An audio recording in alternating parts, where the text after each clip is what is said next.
Welcome to this KOIN 6 Winter Weather Special, Portland's winter weather outlook for the 2025-26 winter season. I'm KOIN 6 Chief Meteorologist Josh Cozart. Portland's winter season is one of the most impactful of the year. We can see everything from soaking rains to major snow and ice events during the colder months of December, January, and February. Basically meteorological winter. During this hour-long special, we'll reflect on last year's mild winter weather, while also taking a closer look at how the Pacific Ocean waters could influence the weather pattern here in the Pacific Northwest. And of course, we'll dive into what's possible for the 2025-26 winter weather season. Last year, Portland saw only 3 inches of snow. That's considerably less than the 2022-23 winter season, when Portland saw 11 inches of snow during the winter season. So let's talk about what the average conditions are expected during the winter months here in the Portland-Vancouver metro area. We'll start off with temperatures. December definitely the breadwinner for the coldest month that we see all throughout the season. Now, as we move our way into January, we're expecting to see those average daytime highs add up just a little bit. But you got to think about the lag of the cold temperatures. At this point in time, we are definitely lacking in the sunshine department. And we've also had a few cold days. So that's just going to continue to build up upon itself.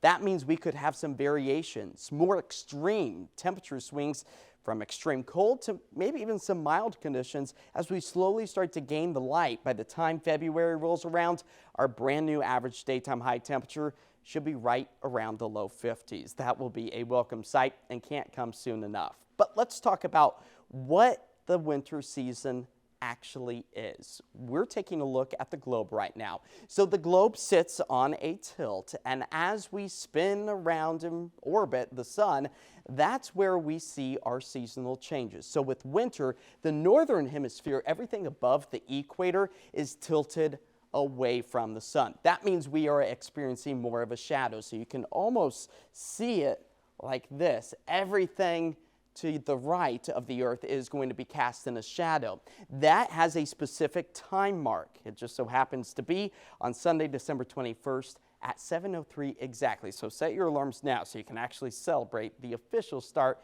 to the winter season. Now, of course, meteorological winter, we like to play that up on December 1st. But nonetheless, that's just an easier way for us meteorologists to kind of break down the seasonal months just a little bit more cookie cutter-esque. That way it's easier for us to really kind of time out our averages. But overall, we have seen some snowy weather events over the past several years. Here's a snapshot of the last 11. We have seen some form of snowfall every single year. That does include the 2024-25 season. That's where we managed to pick up on about 3 inches of snowfall just last year. Of course, that is a far cry from the 2022-23 season that we experienced, where we saw that 11-inch mark. And even back in 2020-21, that winter season, we saw some measurable snowfall, upwards of 10 inches, and we've seen some extremes, but overall, that trend has been snowier than years past. Over 11 years now with the measurable snow. Could we do it again this year? It is a very real possibility. But let's break down each month as a whole. So the month of December, typically we see our average temperatures right around 47 degrees for our afternoon highs. Overnight lows, they fall back into the mid-30s. And as far as the wet weather goes, we will see rain this month. I can guarantee you that. But will it be falling in the form of frozen precipitation? Still very much so up in the air. But that nearly 5 3/4 of an inch, that makes December one of the wettest months that we experience all year long. And I always like to look at the temperature trend so we can kind of get over that hurdle of the coldest average daytime high temperatures. So you'll notice we start things off relatively on the mild side, close to 50 degrees for the first day of December. As we fast forward closer to Christmas, we fall back to the coldest point that we see as far as our average temperatures go all year long at 46 degrees. That takes us all the way through the final day of 2025. And as far as snowfall goes, we have seen some measurable snowfall in the month of December. On average, we see just over an inch of snow.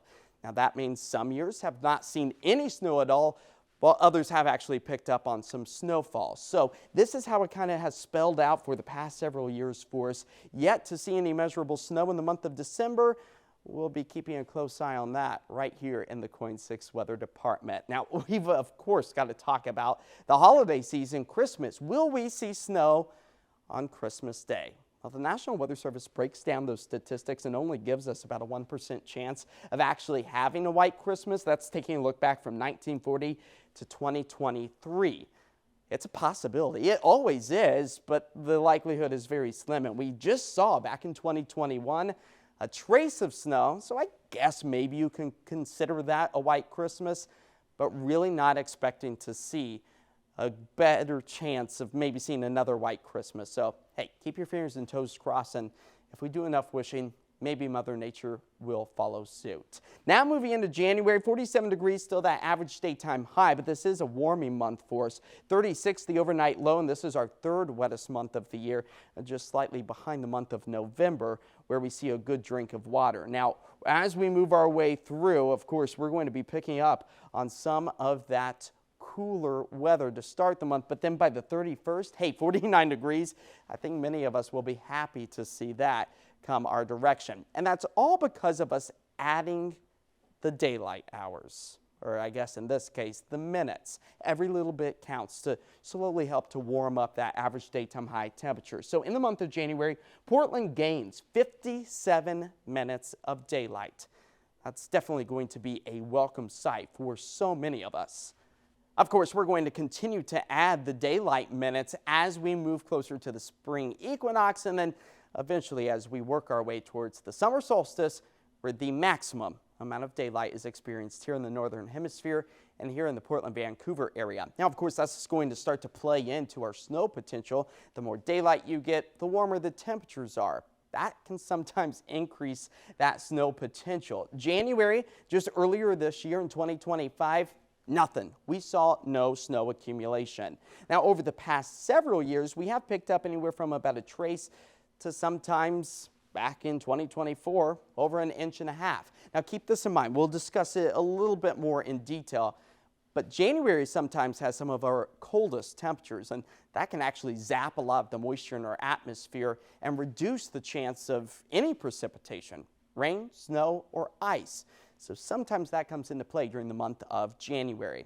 Let's fast forward to February, the final month of the meteorological winter season. As far as our temperatures go, 52 degrees is that new average daytime high, but you'll notice our snow accumulation potential still remains just over an inch or so, and this is our fifth wettest month of the year, averaging a little bit more than 3.5 inches of rainfall.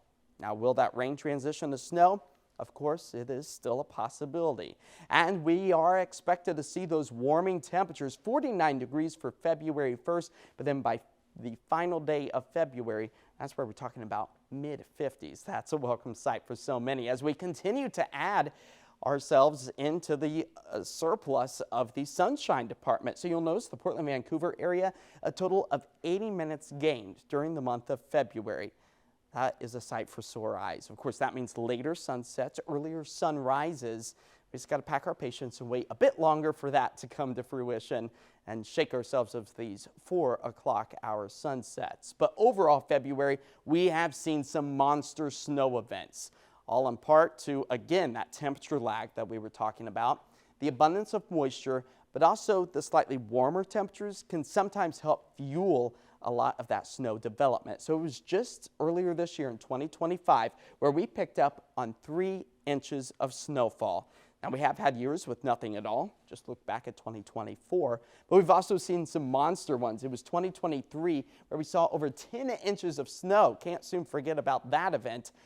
Could we do it again? It is a possibility as we start teasing the idea of a weak La Nina starting to take shape.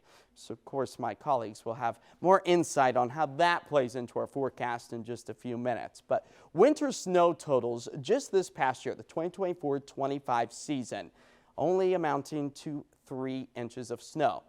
Now, we were under a weak La Nina, and come to find out, as we listen to the National Weather Service later in this special, that we actually didn't meet the La Nina criteria. So that means we were in more of a neutral state. Overall, though, still seeing 3 inches of snow marks the winter season down as a snowy winter for us here in the Portland, Vancouver area. Now let's also talk about the high elevation of the Cascades. We like to see snow in that direction. Great for the skiers and the snowboarders, our water pack, the snowpack overall, and eventually helping to reduce the wildfire concern as we work our way deeper into, of course, the fire season that will be here before we know it. So it's a gradual trend, but we typically see the snowiest conditions or the most amount of snow piled up on Mount Hood and the Timberline Lodge area come April. Then we start that melting trend. It's a quick process, and we don't want to be too quick because, of course, that increases wildfire potential. But this is the trend we would like to see. Over 150 inches by the middle, if not the end of the season, would be a welcome sight. And we really kind of played along this track, November, December, for much of last year. Could we do the same? Again, with that La Nina potential, that has a better chance of coming to fruition. Now, I wanted to show you some of the unique shapes. Every snowflake is completely different, and it's different because of the temperature and the water vapor that is available in the atmosphere. This right here is what makes forecasting snow so difficult. You add in our elevation, that changes the temperature, that changes the moisture content. But it's with these different shapes that really make measuring the snowfall so difficult, or predicting it. That is all because of these dendrites. See how they have the barbs on them? Those barbs link up like this, and you'll notice there's a lot of space in between. That means the snow is going to be really light and fluffy, typically associated with some colder temperatures. Now, when you have the columns or the needles, those are all going to stack very lightly on top of each other. There's not a lot of space between them. So that means our snow is going to be more compact, maybe more icy feeling, if anything. That also leads to slicker conditions. So it's knowing what type of snowflake will fall really helps us meteorologists have a better understanding of how much air is going to be between the snowflakes that pile up on many of our surfaces. So I want to just kind of break this down. It's our water equivalent. So if it's 18 degrees outside, that means we're going to have a lot of those dendrites and a lot of extra air between the snowflakes that pile up. That's where you can see the snow is at its highest, maybe 20 inches. But if you look at temperatures, which it can snow above freezing 32 degrees, we see that quite frequently here. It just doesn't stay on the surface very long because, keep in mind, it's really cold up in the atmosphere where the snowflakes first form. But you'll notice it's only at 5 inches. All of these different layers are still the same amount of water when you melt it down to be equivalent to about an inch. So that's why it is so difficult for us to predict how much snow is going to accumulate, and that doesn't even begin to talk about the melting rate as it touches the surface, because even at below freezing conditions, you could see some melting underneath our feet. Coming up, senior meteorologist Kelly Barron and meteorologist Steve Pierce explain how the Pacific Ocean might impact our winter weather ahead when this KOIN 6 Winter Weather Special returns. Welcome back. Senior meteorologist Kelly Barron and meteorologist Steve Pierce explain how the ocean waters of the Pacific Ocean help shape Portland and much of the Pacific Northwest's winter weather during their KOIN conversation. Take a look. Well, hey everyone, I'm KOIN 6 senior meteorologist here with a fun topic today. We're going to talk about what everyone wants to know, the upcoming snow season here in Portland. What does our winter 2025 to 2026 look like? And today I've got a special guest with me, our very own Steve Pierce, meteorologist that you see on TV the weekends a lot. Sometimes he's covering me in the mornings too. How's it going? How you feeling? You know, I'm feeling like we got a little bit of La Nina brewing out there. So Yeah. We'll see what we can whip up for the winter weather. Yeah, La Nina. You know, I feel like we say La Nina, El Nino, ENSO so much. What exactly does that mean? What exactly, or how exactly does that influence our weather here around the area? Can you give us a little bit of background of all that? Layman's terms, we refer to it as ENSO, or El Nino Southern Oscillation. It's an index based on sea surface temperatures in the tropics. Specifically, as you see there on your graphic, it is sea surface temperatures right along the equator. And as your graphic says, we are right now cooler than average. So, and by that, I mean, if the sea surface temperature goes up and down each season by, say, even 1 degree Celsius, so a little more than a degree Fahrenheit, that's actually quite substantial because it alters the jet stream throughout the winter months in the northern hemisphere. And it oscillates back and forth about once every 5 years on average. So we go from neutral to warmer than normal. Yeah, that's a that's a perfect representation of what a Yeah. La Nina pattern looks like. And there you go. There's just a better chance for Arctic air to slip south of the border with a more active polar jet stream. And that ridge of high pressure is typically set up a little closer to the Gulf of Alaska during a La Nina winter, as opposed to just off our coast in, say, an El Nino year where we'd be very high and dry. So Hmm. that's kind of it in a nutshell. And it just kind of goes, it oscillates or undulates back and forth each Yeah. season. We start to see it about 6 months, 5 months, four Yeah. months in I advance. think it's so cool how we're looking at ocean temperatures, like we're observing ocean water, and that has an impact on our atmosphere. Yep. And these ENSO or La Ninas and El Ninos, they often mostly impact the winter weather, not so much other seasons, right? We tend to see the most influence Correct. and changes come the winter months. Yeah, it has a lot to do. We start to see the signals start to show up, usually in about May or June, sometimes as late as July or even early August before we can really tell where we're going with sea surface temperatures for the next winter. And a lot, when I say it impacts a jet stream, it has more to do with the amount of activity or tropical activity and energy, so to speak, along the equator, which that then alternates the jet stream. But yeah, they usually set in. We can see them by summertime, and that portends sort of what's going to happen, say, 6 months later in the Yeah. wintertime. So this year we've got a weaker La Nina setting up, which Yeah. is kind of similar to last year's pattern, you could say. I've got a list here of recent winter snowfall in Portland and the types of ENSO patterns we've had. So our most recent winter was a weak La Nina, and we saw 3 inches of snow.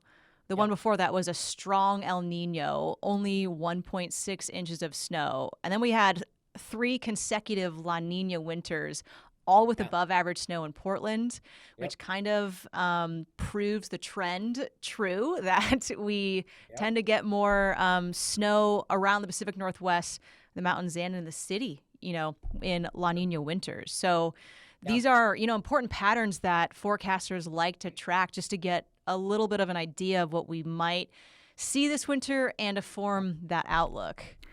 Boy, and I tell you, these numbers are really representative. At least to me, what stands out are those even weak La Ninas or moderate La Ninas, 11 inches, 6 inches, 10 inches, as opposed to an El Nino, just 1.6 inches. Now, keeping in mind, that's the entire winter of, say, 23, 24, just 1.6 inches. And then neutral years, that 2019, 2020, boy, it actually, I remember that one, and it really acted more like an El Nino, in my opinion, Hmm. than it did neutral. Because neutral years, of course, for anyone who's watching, is the absence of either El Nino, warmer than normal ocean water temperatures in the tropics, or La Nina, cooler than normal. So basically, right at normal. I didn't coin the phrase, but I like to use it, La Nada. You Ah, know, I've never heard that. oh, you haven't? Yeah. No. El Nino, La Nina, La Nada. Lanada. Absence of I either. I dig it. I really like that. La Nada. So yeah.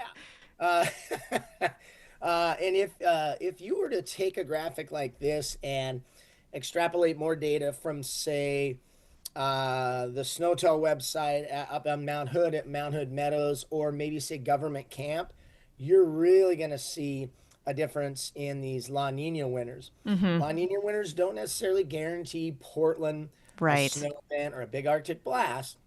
It definitely increases the odds, but it's really noticeable in the Cascade The Mountains. Cascades. I Bigger mean, snow years. Yeah. yeah, I was just looking at I crunched so many numbers when I was building my winter outlook, and just looking at Mount Hood Meadows data, that's at Yeah. 5,000 feet up on Mount Hood. That ski resort, on average, they see about 460 inches of snow or Yep. 430 inches of snow per season. But La Nina years, it is, maybe 2 feet more snowfall. You can really tell the influence. And some El Nino winters, it is just poor Yeah. season. And not saying Yeah. you can't get poor seasons in La Nina winters either, but that influence really shows, especially in those higher elevated, snowy, mountainous areas in the Pacific Northwest. Boy, I remember I believe it was 2014, 2015, the first year I came to KOIN. That was an El Nino, and it was, oh, I mean, the ski resorts didn't even open, I think, until about Oh, MLK weekend in second week in oh, January. Yeah, geez. El Nino's big ridge of high pressure over the Pacific Northwest, and all we do is sit in the Very I call it dry. split pea soup. Yeah, Yeah. fog, clouds in the valley, but it's beautiful at the coast and the Cascades and those El Nino where we get the temperature inversion. Yeah, But yeah. I don't expect a lot of that this winter. No, it's a good bet if you are a skier that you should get your pass. Probably a Yeah. pretty good year. But you know what? We're kind of all excited about Portland snow. So Mhm. I've got another graphic here. This is data from 1970 to last winter in Portland. Yeah. And you can see all the La Nina winters we've had above average snow. The average is 4.5 inches for this about 55-year period. And El Nino winters, yeah, the trend seems to be a little bit lower than Yep. average. Yep, and that's been like that. If you took this data back all the way, say to 1950, that's about the time they started really tracking El Nino, La Nina. We can get data from Yeah. back then, even though we didn't start doing it until the late 80s, early 90s. You'd see the same thing. In fact, I would argue there would be even a bigger differential between the El Nino and the La Nina winters, just because of the way kind of things have gone with seasonal snowfall, say in Portland, when you look each decade. And I think, not Check to out this jump ahead, but graphic. oh, there it is. I think this is so interesting. Average Yeah, snow per year by yep, the decades. And you yeah, can clearly see the differences and the decrease in the amount of snow just yeah, in the last 50 years or so. yeah. Um, And yeah, also, quite the change. I mean, you weren't around in the 50s, Steve, but oh, maybe your what? parents were.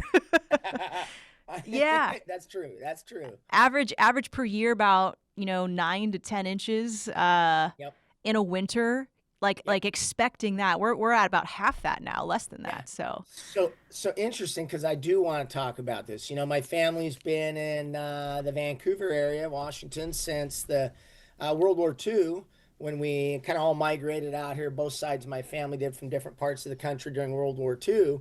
And yeah, that's kind of back in that 1940 to 1950 bar there in the beginning. mhm. I think what I find this graphic very interesting because I've seen different versions of this before, and notice how we've kind of leveled out since what's that 1980-ish on average. Now that Right. means there can be very very dry years, no snow at all, and versus others where there's a little bit Yeah. each winter.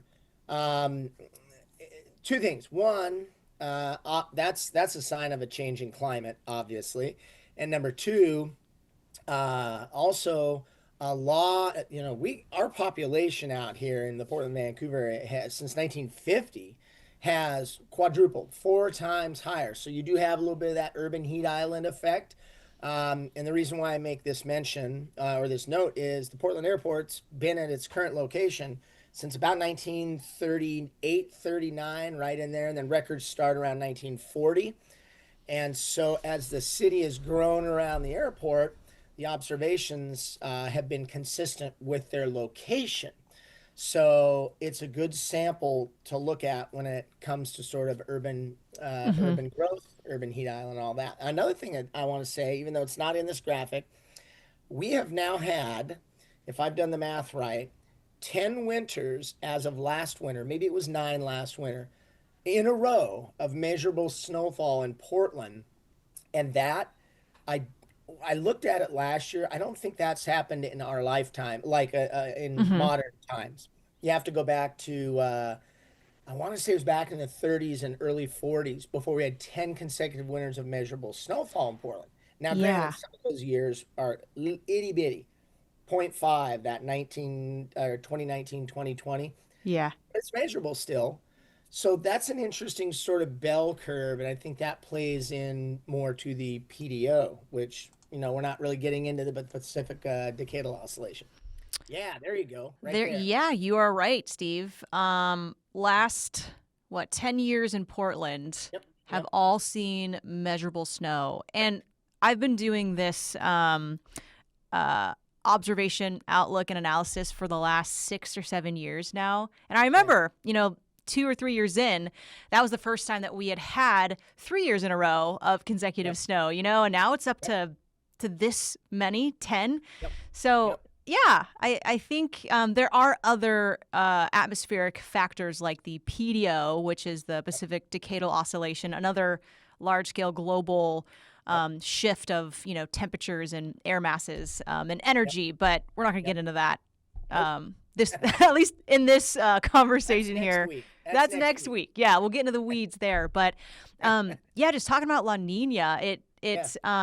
it does bring a good bet that we will see a little more snow Yep. maybe than average. Doesn't mean we will get it, but the odds are stacked in our favor. Do you want to share Yep. this graphic here? I don't know if it's hard to read, but this is just looking at the monthly snow. So Yep. kind of spacing out the winter and what months we tend to see the most action. Yeah, and that is yeah, blue versus gray. I can see it. Yeah, it is a little smaller, but I can see it. So we're looking at December, January, and February. This graphic, what I find very interesting about this is and this is in La Ninas, correct? This If is I remember just La Nina versus normal snow.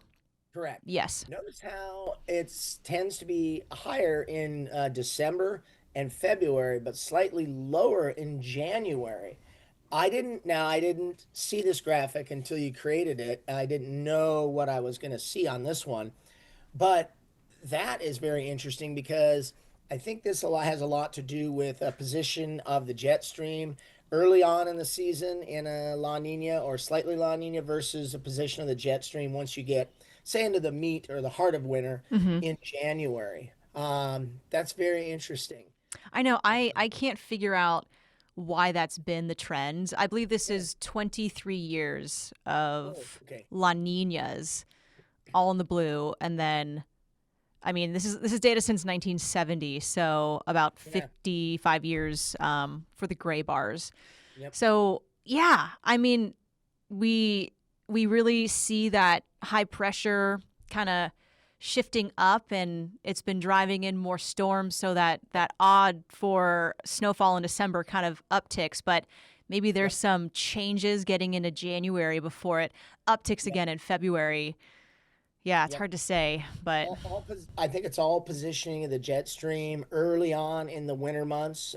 We tend to get to say first or second week of December. We get into our first little Arctic intrusion or ability to yeah. draw some of that cold continental air through the gorge, and then yeah, the pattern just. I've noticed snow patterns in Portland tend to take about 30 days to cycle through. Hmm. So if we get a shot at snow and the right setup, we get the cold air dumping down from the north, some precip in off the coast. It'll take about 30 to 45 days to kind of work through that cycle again. We'll go into a different pattern. That would put us, say, into January.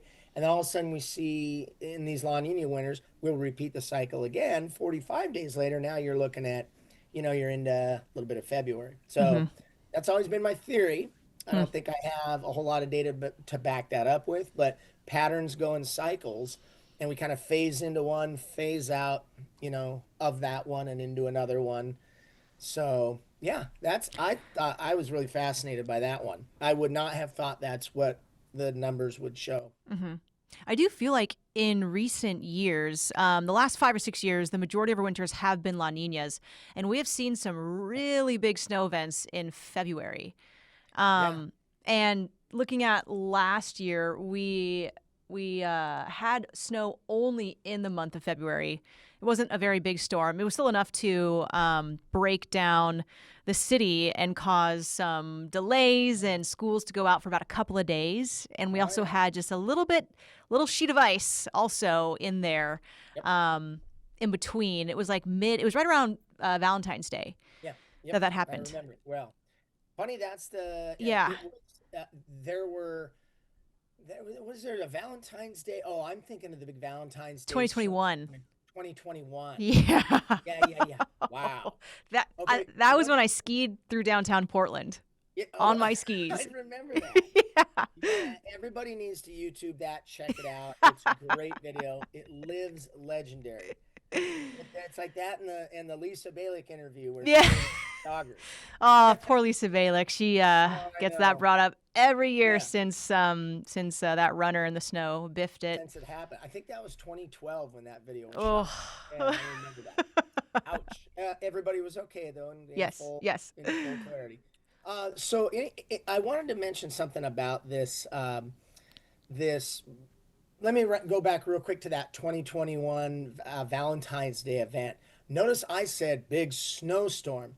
That was from about the Columbia River north into Clark County in 2021. That was a major ice storm in the Mid-Willamette Valley, mid and northern Willamette Valley. I remember that.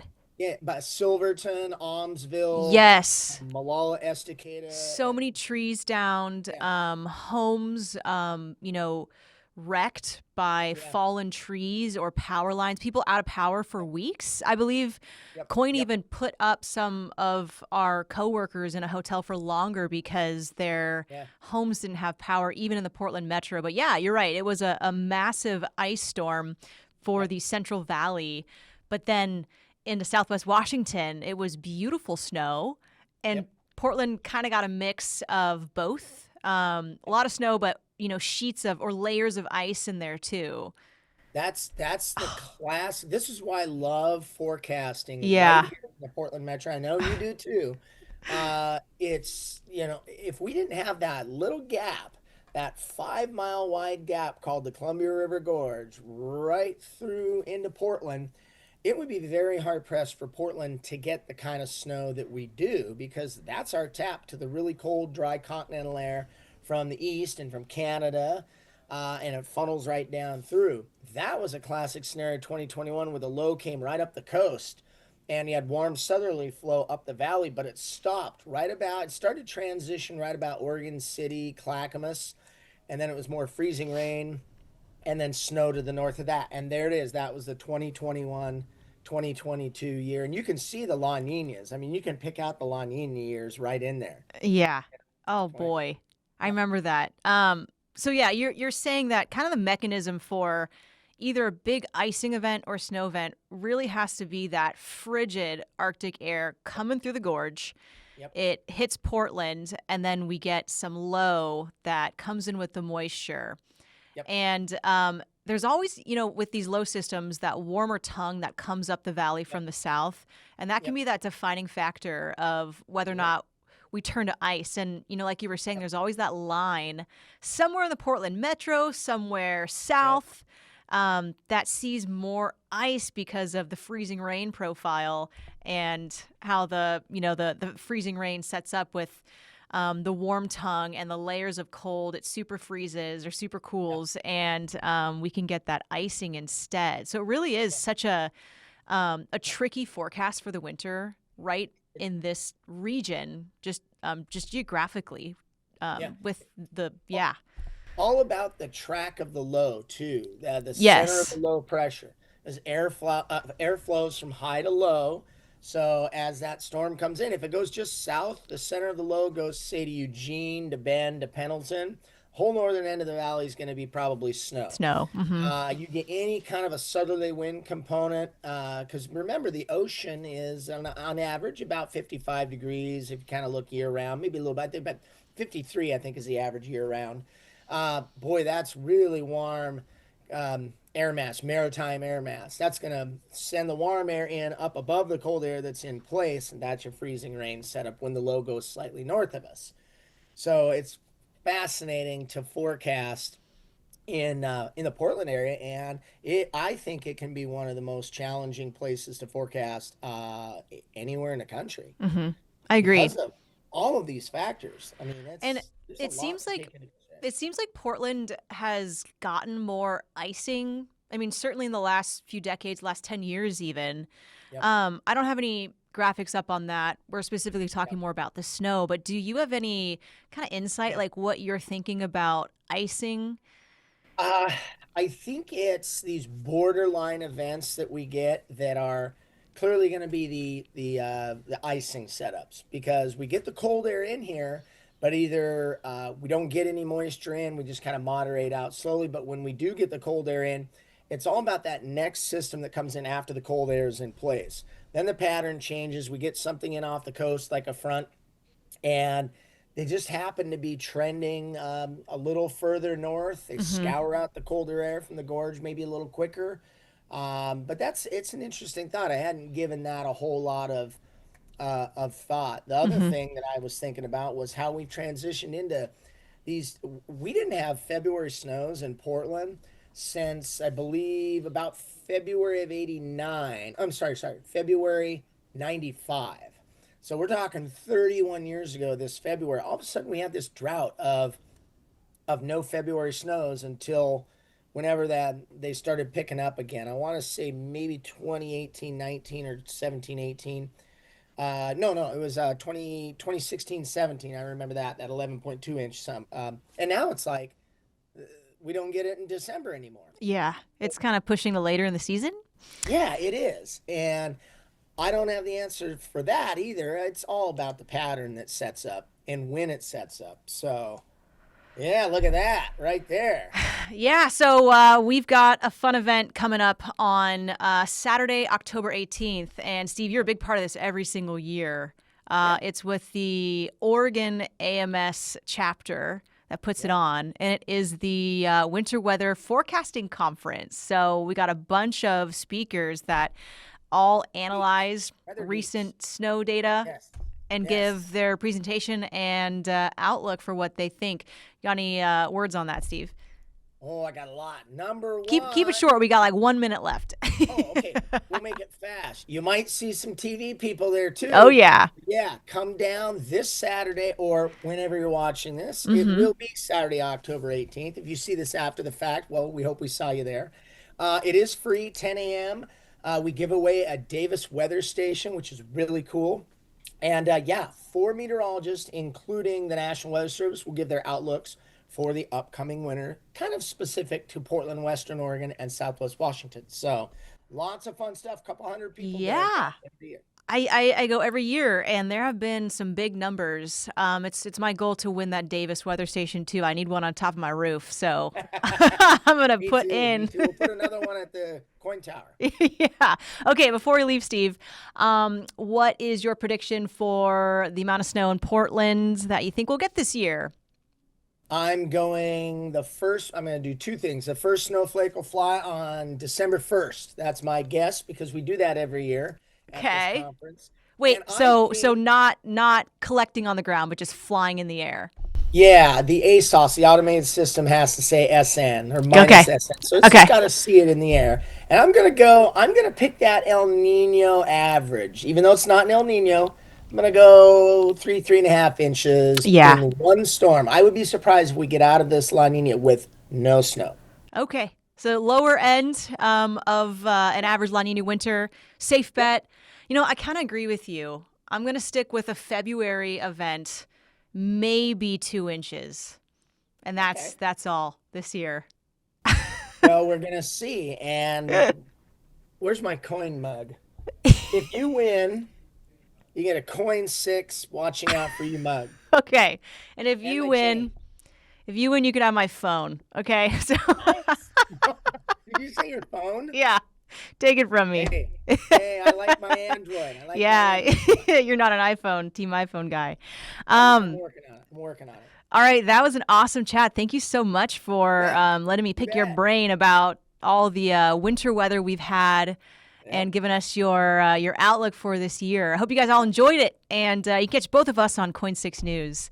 But we'll see you around this winter. Yep. Great insight coming in from the KOIN 6 weather team. When we return, I take you inside the Oregon chapter of the American Meteorological Society's yearly winter weather forecast conference with a presentation from Portland's National Weather Service meteorologist in charge. Welcome back to this KOIN 6 News Winter Weather Special. Each year, meteorologists, forecasters, and weather enthusiasts all come together at OMSI for the annual Winter Weather Forecast Conference hosted by the Oregon chapter of the American Meteorological Society. This year, I wanted to share the presentation given by Portland's National Weather Service's meteorologist in charge, Tanya Francine. Take a look. I'm here today. I'm actually with the National AMS. I'm the incoming commissioner for the Weather, Water, and Climate Enterprise, so that's technically what I'm going to call myself being here today. But my other routine duties are certainly with the Weather Service. All right. Currently, what is happening with the ENSO state? If you, I hope most of you are familiar with this, but there's 4 regions in the ocean that have sensors and data that we monitor. The yellow region is Niño 4, the red region is Niño 3, the black box is Niño 3.4, and then there's Niño 1 and 2. Niño 1 and 2 are usually the ones that are the slowest to respond. So as we go back a year, you can see what was happening around this time. We were all talking about things. Niño 4 was warmer, Niño 3-4 was colder, Niño 3 was colder, Niño 1 and 2. Niño 1 and 2, went through some little phases, kind of warmed up. But what we really want to look at is what's been happening the last few months. And you can see Niño 4 is getting colder. Niño 3.4 is getting colder. Niño 3 is getting colder and then a little warmer again. And Niño 1 and 2 is fluctuating in that colder level. So currently, they have to be 0.5 degrees Celsius below normal for it to be called a La Nina, and it has to be for 3 consecutive months. So like Mark mentioned, I'm calling last year La Nina light. I thought it was a La Nina until I went and looked at the data to put this presentation together. I'm like, wait a minute, there's a year missing. And then I looked and I'm like, oh, we didn't quite make it last year. All right, so the prediction for this winter that came out 2 days ago shows that the blue line, September, October, November, December, is La Nina, and then neutral is gray. So the blue line continues to dominate until the winter months are over. And we always say winter weather outlook. For me, again, you saw my background that he just mentioned. High Plains, winter starts like October 1st and it doesn't end until April 30th, right? But technically winter is December, January, and February. So at that point, we kind of transition and we come back to neutral conditions in that December, January, February, March time frame. And then kind of back to neutral all the way into next summer. So we'll see. It could be another La Nina light year for us. So let's take a look at past week La Nina years. There's 12 of them. If you eyeball this, which I kind of did to get this data here, in the Pacific Northwest in general, there were 6 winters that were below normal. 5 were above, and 1 was near normal. So 50-50 almost, right? It's kind of the crapshoot here. Which one are we going to get? And then the same with precipitation. You can see some years were extremely dry, like, whoa, what, this one to this one, that's a big contrast. I haven't had a chance to dig into what the differences were. That would be kind of fun to do. But you can see it's either all or nothing here with precipitation, except this year here. It looked like Washington did a little bit better while Oregon did not do quite as well. All right, this is for the weather geeks. I think Bobby said weather nerd earlier, but we're geeks. We're geeks. Just want to put that out there. I geeked out. I wanted to look, so I went back 10 years and I pulled up all the climate outlooks I could find, and I actually had to use ChatGPT to do that. It took a while to dig some of this out. But looking back, water year 16, the forecast was near normal to slightly drier. Okay, so the brown line, this is the precipitation, this is what's normal, and it said slightly drier, and we were well above normal.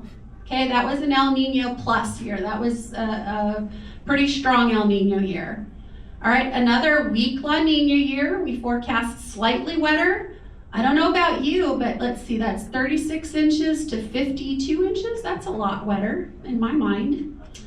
Another weak La Nina year here in water year 18, and again, the opposite happened. So instead of being near normal, we were almost, 6 or 7 inches below normal here in Portland.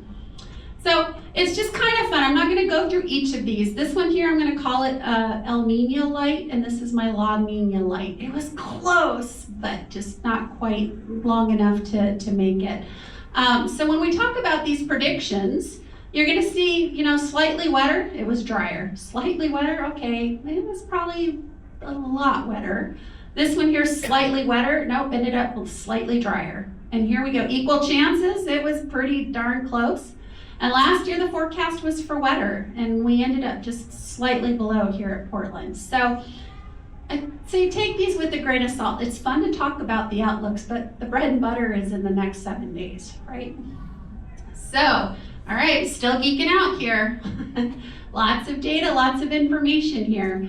So when I went back and looked at the snowfall in those 12 years, and I added the La Nina light just for fun.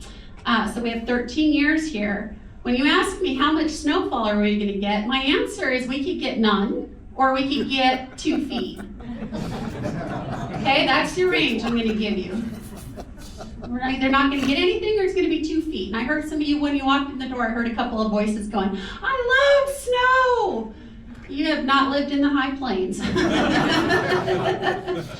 All right, here's one thing I found interesting. So 2008 and 9, I talked to Colby from our office, and we went back. This was right before Christmas, a big, huge storm that hit. Most of that snow fell in that storm. But when you look at the year, okay, this is your average precipitation for the water year, and this is what happened that year. We ended up way below normal overall, even though we had this huge, massive storm in December. So again, averages, normals, what's right in front of you?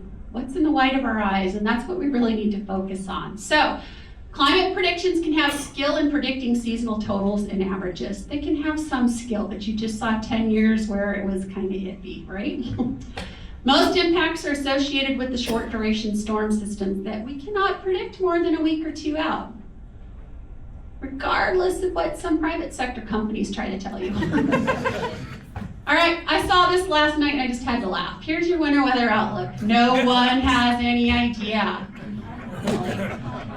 All right, so officially, Climate Prediction Center updated their outlook. I put my little pin here right in downtown Portland, but we can't get any closer to this line. So if you look at the pie chart probabilities that we have here, 33% chance above, 34% chance below, and 33% chance near normal. Who's gonna bet on that? Who's gonna bet on it? All right, precipitation just a little bit better. 36% chance above normal, 31% chance below, and 33% near normal. Anybody putting money on it? Bobby is. Bobby's got it. Every year. Every year, yep. So as we go through the 3-month time step all the way through the spring, you can see here December, January, February, March, February, March, April. All right, so we do trend overall, I'm gonna say Portland now, not Oregon. Oregon itself is right there. It could be anything. A little cooler maybe, except for the south, who knows? To me, this is really too close to call. And then we actually go back to kind of the warmer than normal temperatures by the time we get into the summer time frame. So, I don't put any stake in my personal life on what these outlooks show. I don't, but I'm always prepared. I always have something in my car, my vehicles, my home. You always have to be prepared. All right, here's the precipitation outlooks. Now, if you like skiing in Montana, this sounds good to me. December, January, February, we've got the trend kind of just misses most of Oregon as we trend out of winter into early spring. and again, kind of misses us. And this year in April, we went downhill very, very quickly. Mark talked about the precipitation that they had out in Astoria, and I think you mentioned 6 inches in Oaxaca. You know what? Astoria had its driest year on record for the summer time frame since 1956. So, something to think about. So, I just thought, you know, what kind of terms? Don't put your eggs all in one basket. I thought there's got to be some new ones we can use. So, there's the Oregon quarter. You can flip a coin, right? But don't bet the farm on any of this. Spread your risk. You should always spread your risk. Never tie a single rope to your boat. One string alone does not make music, and a wise sailor doesn't depend on one wind. Some truth in that, right? So, my big thing here is we're talking outlooks, but really, are you ready? Okay. When I was in Montana, I played this 30 days, 30 ways game that Cressa hosted online on social media. And it was every day you had to do something to be prepared. And I ended up winning this kit. Little did I know I'd move here and they'd be my partners that we work with. But I did clean this out last fall. I took all the old stuff out, put all new in there. I restocked it. I have a bigger kit in my car. And the only thing I got called on by Corey Mashevitz from PBEM, he's their emergency manager, was I didn't have chains in my car. And I'm like, I lived in the high plains for 30 years. What do I need chains for? And I'm like, February 22nd, 2023. All right, so I went and bought chains. Those are in the car too. So, how many of you have a kit in your car? Gail, you better. All right, if you don't, start thinking about this right now. First aid kit in your car and a survival kit in your car. I went to the AMS annual meeting in Atlanta after Snowmageddon hit, and we did this Boy Scout event where we had all these Boy Scout and Girl Scout troops coming in to earn badges. And I asked all those kids, how many of you have toilet paper in your car? And they laughed at me, like, why would we have toilet paper? I said, how many of you had parents stuck on the interstate for more than 8 hours? And suddenly you saw their little faces like the lights came on.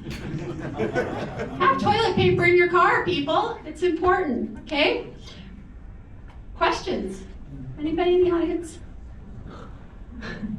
All right, well, thank you for this invite to be here. I appreciate all of you, and I'm looking forward to the rest of the presentations.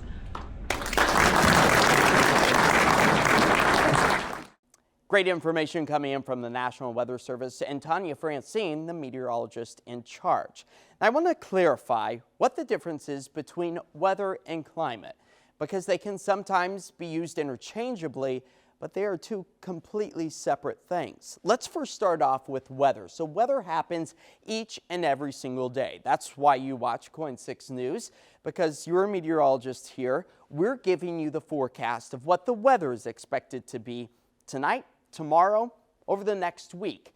Anything past that is a forecast, but a very loose forecast. And what we like to base off of what the climate typically tells us. What we see is the normal, or what may be average for this time of year, or the time of year for a seasonal change. So weather is really the broken down given conditions. That's talking about the big winter weather storms, or maybe a heat streak that pops up during the month of July. That is weather. Climate is what we anticipate to see, especially during our seasons here in the Pacific Northwest.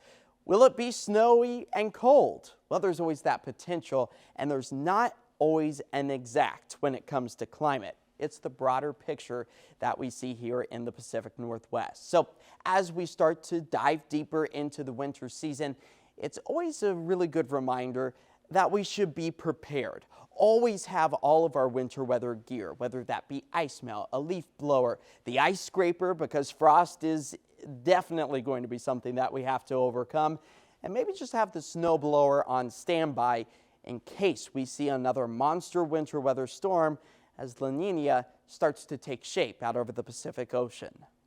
So in conclusion, Portland could see snow, ice, or maybe nothing at all. It's too soon to tell if the influence of a weak La Nina could send Portland into a cold and snowy winter. But what we do know is weather readiness, awareness, and action should be taken regardless of what Mother Nature sends our way. Just know that the entire KOIN 6 weather team is here to help you weather the storm all winter long. From everyone here in the KOIN 6 Weather Center, thanks for watching and keep an eye to the sky.